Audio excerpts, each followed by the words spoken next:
मौसम कमजोर, तेज बारिश के इम्कानात खत्म, बूंदाबांदी या हल्की बारिश का इम्कान। समुद्री हवाएं बहाल हो गई। मौसम का हाल बताने वालों ने कहा कि मानसून का अगला सिलसिला जुलाई के पहले हफ्ते में बरसेगा।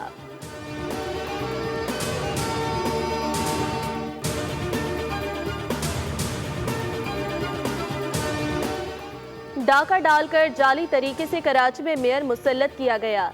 मेयर के इंतखाब के वक्त पीटीआई के 32 लोग नहीं आए थे। लाहौर में अमीर जमात इस्लामी हाफिज नईमुर रहमान का खिताब, कहा आम इंतखाबात में भी हमारी जीती हुई सीटें नहीं दी गईं।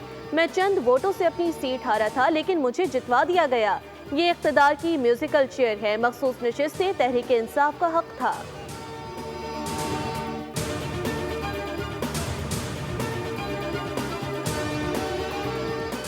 और खून सफेद हो गया। फैसलाबाद की तहसील जड़ावाला में घरेलू झगड़े पर बेटे की फायरिंग, मां जाँ बहक, वालिद और भाई जख्मी, लाश और जख्मी अस्पताल मुंतकिल। पुलिस का कहना है कि इब्तदाई तहकीकात में वाक़े की वजह घरेलू तनाज़ा मालूम हुई। पुलिस ने मुलजिम को गिरफ्तार करके मजीद तफ्तीश शुरू कर दी।